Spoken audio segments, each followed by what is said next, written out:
নমস্কার, শুভ সন্ধ্যা। র্যাপিড টাইমসে আপনাদের সকলকে স্বাগত।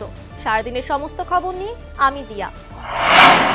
তৃতীয়বার প্রধানমন্ত্রী পদে শপথ গ্রহণ করলেন নরেন্দ্র মোদী। রাষ্ট্রপতি ভবনে নরেন্দ্র মোদীকে শপথ বাক্য পাঠ করালেন রাষ্ট্রপতি দ্রৌপদী মুর্মু।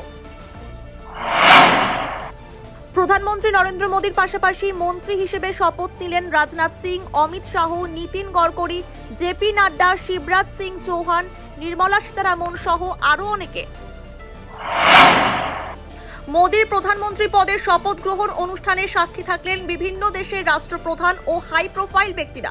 অনুষ্ঠানে বাংলাদেশের প্রধানমন্ত্রী শেখ হাসিনা থেকে শুরু করে শ্রীলঙ্কার রাষ্ট্রপতি, মলদ্বীপের রাষ্ট্রপতি, নেপাল, ভুটানের প্রধানমন্ত্রী সহ গণ্যমান্য ব্যক্তিরা উপস্থিত ছিলেন। প্রধানমন্ত্রীর শপথ গ্রহণ অনুষ্ঠানে গড়হাজির থাকলো তৃণমূল। শিলিগুড়ি রামকৃষ্ণ মিশনের জমি দখলে ঘটনায় আরও একজনকে গ্রেফতার করল ভক্তিনগর থানার পুলিশ। এই নিয়ে গ্রেফতার মোট 11 জন। পশ্চিমবঙ্গ রাজ্য সরকারি কর্মচারী ফেডারেশন দার্জিলিং জেলা কমিটির তরফে বিনামূল্যে চক্ষু পরীক্ষা শিবিরের আয়োজন করা হলো। আমবাড়ি গজলডোবা তিস্তা ক্যানেলের মিলনপল্লী সংলগ্ন এলাকায় নিয়ন্ত্রণ হারিয়ে তিস্তা ক্যানেলে পড়ে গেল ডাম্পার। অল্পের জন্য প্রাণে বাঁচলেন গাড়ির চালক এবং সহকারী চালক।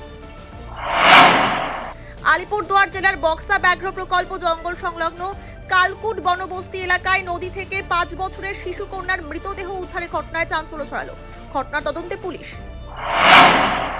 কালচিনি ব্লকের ভারনাবাড়ি চা বাগান এলাকায় হাতির হানায় মৃত্যু হলো এক বৃদ্ধার। ঘটনায় চাঞ্চল্য ছড়ায় এলাকায়। তুফানগঞ্জ 1 নম্বর ব্লকের নাককাটি গাছ গ্রাম পঞ্চায়েতের প্রাক্তন তৃণমূল পঞ্চায়েত সদস্য নাজিম উদ্দিন মণ্ডলের বাড়িতে বোমাবাজির অভিযোগ বিজেপির বিরুদ্ধে, যদিও অভিযোগ অস্বীকার করে বিজেপি। সারাদিনের সমস্ত খবরের আপডেট পেতে নজর রাখুন শিলিগুড়ি টাইমসে। শিলিগুড়ি টাইমসের খবর আপনারা পেয়ে যাবেন শিলিগুড়ি টাইমসের ইউটিউব, এক্স হ্যান্ডেল, থ্রেডস এবং ইনস্টাগ্রাম পেজে। সঙ্গে থাকুন, দেখতে থাকুন শিলিগুড়ি টাইমস।